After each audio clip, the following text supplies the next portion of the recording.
Heroin, fentanyl, carfentanil. They are deadly drugs. Anyone who uses these opioids knows the risks, and they point out that won't stop them from using. It just demonstrates how powerful the addiction is.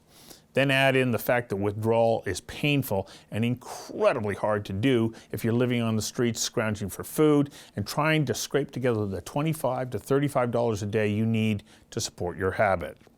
In BC, Hydromorphone is available to a limited number of chronic heroin users. The Salome and Naomi trials provided evidence that treatment is effective in stabilizing users. The BC Centre for Substance Use recently issued guidelines that are a continuum of care that include counseling, detox, withdrawal management services, and the administration of injectable and oral treatment through medication. Colin Ross has been an addict for about 20 years. Now he's receiving Hydromorphone 2 times a day, a treatment he says allows him to stabilize and consider his future. We sat down with Colin for a conversation that matters about the opioid crisis, the Hydromorphone IV treatment program, mental health, housing, and the potential he hopes to realize. Conversations That Matter is a partner program for the Centre for Dialogue at Simon Fraser University. The production of this program is made possible thanks to the support of the following and viewers like you. Colin Ross, welcome to Conversations That Matter. All right, thanks for having me. We're in the midst of a fentanyl crisis. More than 1,000 people have died already this year. You have been caught up in this. Tell me a little bit about your life, your relationship with street drugs, and now being on the Hydromorphone IV treatment plan, and why that's so important. Like addiction's been a part of my life for, like I started using, the lesser drugs, marijuana and mushrooms and stuff, probably around the age of 11, 12 years old. I've been a heroin addict the first time I used heroin when I was 16. But it wasn't prevalent. I moved back to Alberta, it wasn't around. But I've been physically dependent on heroin for probably about 10 years now. And that puts you into that category of being a chronic user, which in essence means that you're going to need some kind of assistance for the rest of your life. Not necessarily the rest of my life. For myself, if I'm honest with myself, there's a good chance, yeah, but I can always quit. But that's a huge task in its own. Drug use, like I say, has been a part of my life for my whole life. But with the physical dependency, if I were to not use today, I would get very sick. It mimics the flu, except it's a lot worse. There's a big anxiety. In worst cases, puking, soiling yourself, chills, fever, headaches, of severe anxiety. It's really brutal. It's what we call dope sick. It's painful. Yeah, and actually anybody who's been on morphine or anything for surgery, using daily for usually takes about 3-4 days of continued use. That's it? Only 3 or 4 days? Yeah, and that's when you're not going to feel severely sick though. Like the really bad sickness comes from the long-term chronic user. Right, and so, but it's that, I guess your body adapts to it so quickly that without it, you start to go through withdrawal. Yeah, and like I say, at 3-4 days, that would be fairly minor, chills, maybe some, sweats, hot, cold, but discomfort for sure. But yeah, someone like myself, and I actually, as far as a user goes, I've always had a fairly small habit. That's actually what made me fall in love with opiates. Is I have severe anxiety issues and addiction issues. I was a raging alcoholic for many years, and when I started using opiates, it's the first thing where I'd use a small amount and be good with that. I wouldn't want to just keep going and going and going. But unfortunately, that's the double-edged sword. Is now I have to. It's the one thing where I use it and I have to use regularly. Why? What happens to you when you don't? Like I say, I get really sick. If, say, I got over the physical dependency, I've gone through detox quite a few times. I've detoxed at home, quit cold turkey. I've done the methadone program. So I've gotten through that stage where I was not using it all and was past. It's usually, you know, a week to 2 weeks of sickness. You know, and even now where, you know, I've been dealing with this my whole life, and now I'm actually in a place where I've kind of learned how to manage things, and through supportive programs and such, you know, I'm dealing with it as the best I ever have. I've come to terms, maybe for lack of a better word. It must be pretty scary out there right now, though, because, you know, we had Dr. Evan Wood on talking about, you know, why have we moved towards fentanyl? And he basically says it's the microization or the nanotechnology of making it harder to detect and easier to transport that has brought about, you know, this move from heroin to fentanyl. But fentanyl, it appears to be such a terrifying alternative, and yet people are using it. How come? When you go into like the Insight witness injection place, the first thing they do is ask you what you're using. And my reply has always been, your guess is as good as mine. You know, you hope it's, you know, it's, you know, when you're buying what we call down, you know it's going to be a downer. Well, you hope anyways, but that's the risky thing with drug use is from wherever it's made in another country to by the time it gets into my possession, it's gone through countless people's hands. People you don't know, people that maybe they don't even know what they're doing. It could be cut with anything from baby laxative to, you know, other drugs. It is very risky, which goes to show you how powerful addiction is. Because you know, it's when you get to that point, that's not a concern. You know, you're just trying to make yourself feel better.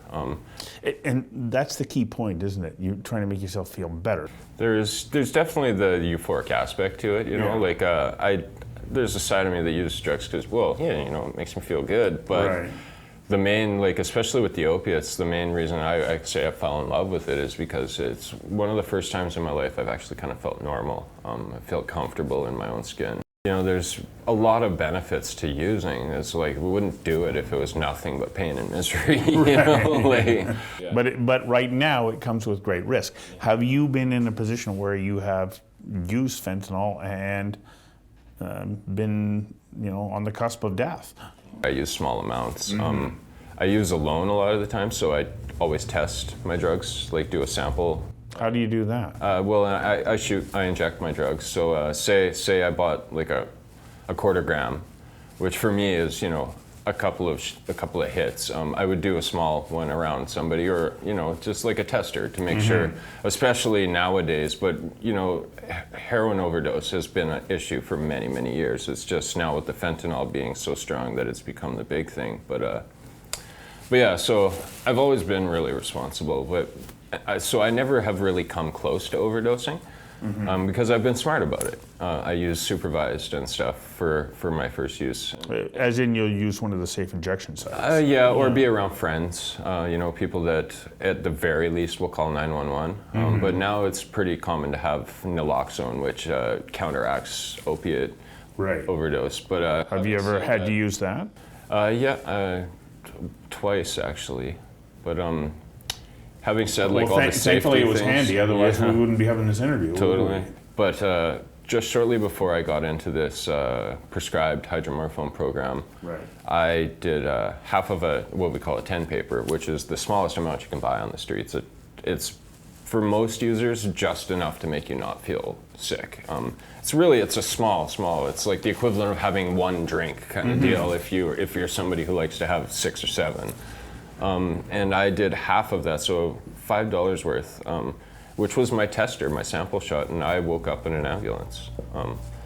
I had overdosed, which for me, like, I don't have a huge habit, but if it was actual heroin, it would take me at least $25 to $30 worth to even come close to overdosing. Like, yeah, it's a 10 paper is less than a point of a gram.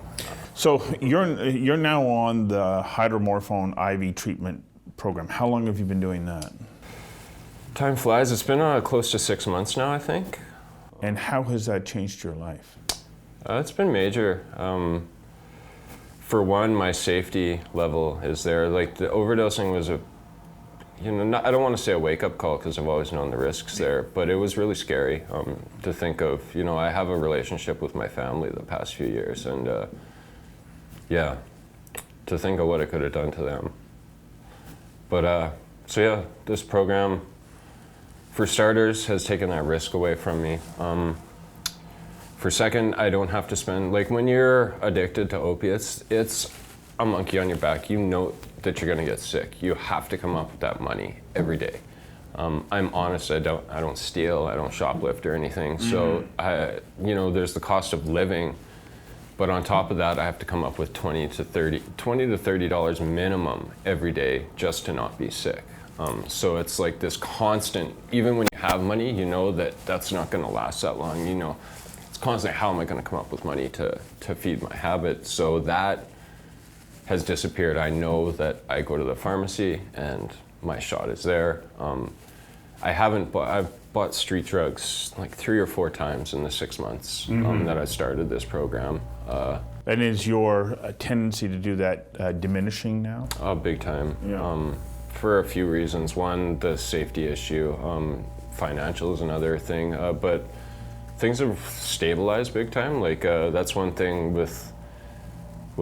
without this program, sometimes you can't come up with money. So you're dope sick. It's extremely hard to function. You can't do anything really. Like even when I was homeless, I curled up in a ball on the sidewalk, feeling like so that really affects your ability to commit to anything. So now with this program, like I say, I don't have to worry about being sick. I just have to worry about making it to the pharmacy.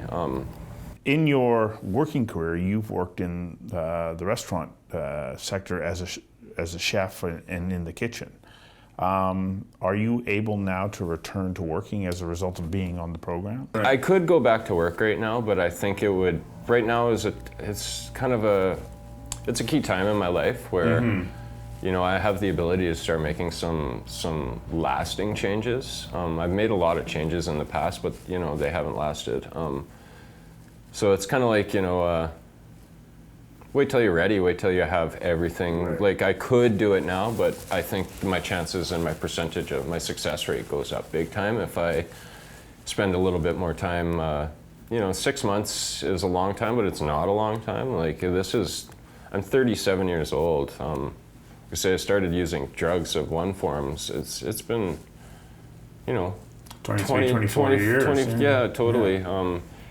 And even 10 years on heroin, that's not going to change overnight, you know? Especially like there's just the physical aspect alone of it. I was on methadone for a long time, which, in the past has been one of our main go-to things in the healthcare industry, and methadone was horrible. I was so depressed, and coming off of methadone, heroin withdrawal is a week to 2 weeks. Methadone withdrawal lasted me like 6 weeks. It was horrible. So, thinking on that terms, like, there's just getting over the physical dependency, there's retraining my life, getting used to having some steady time. This is one of the first times in many years where I can look past today or tomorrow. So mental health is an issue that many people who are users are also struggling with. When we take a look at our mental health programs, how have they contributed to the challenges that many of the people who are, especially here in the downtown east side, are facing? By programs, can you... Well, I did an interview a few years ago with former police chief Jim Chu, who said, we watch people fall through the cracks. They have an issue where they're aggressive or they're unresponsive, and the next thing you know, they're told, well, you're no longer welcome in this house, you have to go somewhere else. And then somehow they don't get into that next place, and they start to slide through the system. They get lost. And who's waiting for them? Your neighborhood drug dealer. So, when we look at that whole system right now, from your perspective, does it need to be revisited? The options for treatment have been very little. Medication is just take medication, maybe some counseling. Programs were extremely short is one of the things. All the things that I've done in my life. Many of the things, like, you know, I've taken treatment for addiction, gone and seen psychiatrists. I've been seeing psychiatrists since grade 1, grade 2.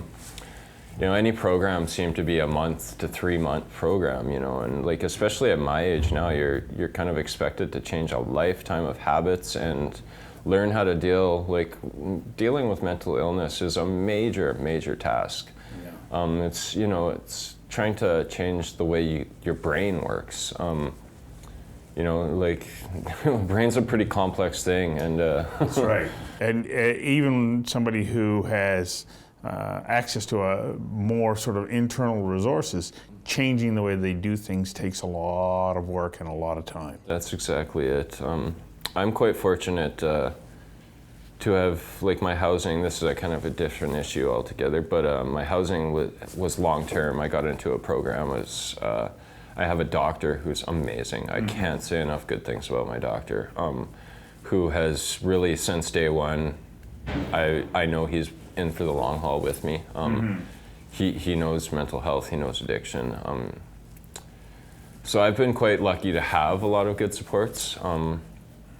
I've been doing a lot of advocacy work and stuff for addiction and mental health and homelessness as well, which has helped me a lot to openly speak about these issues, to drop shame and all that. So you also talked about having access to housing. You've been fortunate to have that. How important is that for anybody who is, well, for all of us?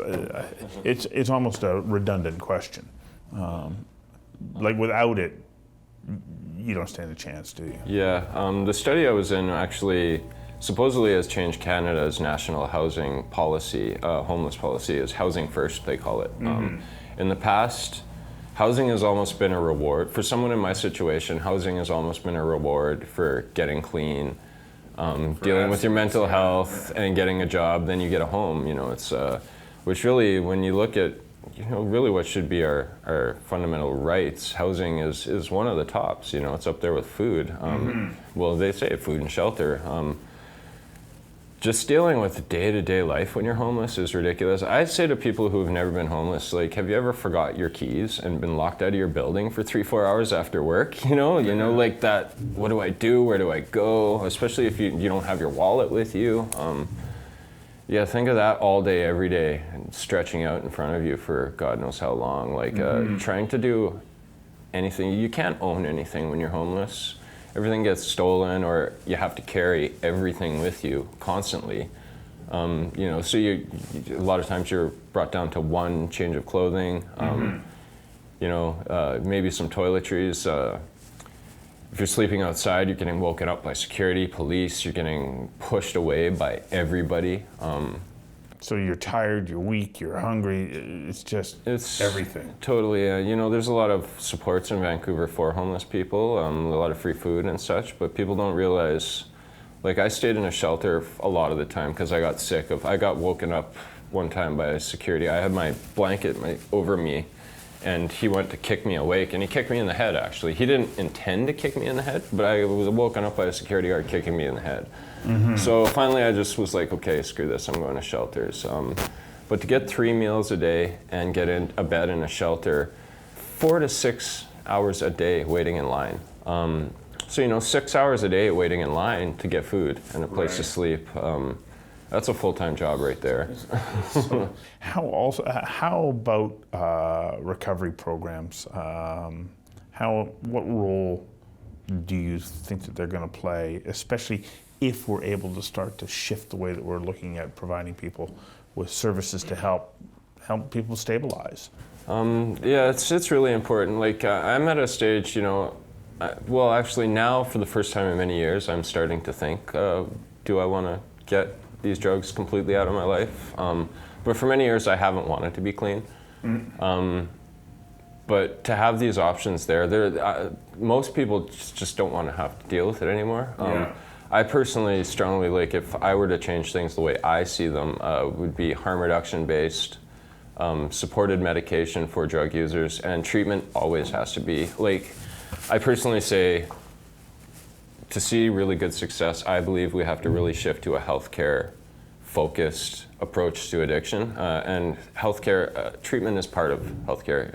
You know, psychiatrists, whatever it may be. And that's the other thing. We need to have a wide variety of options for people out there. Human beings are much different creatures, you know. Like, to have Right. one thing that's going to work for an entire population of drug users, or, you know.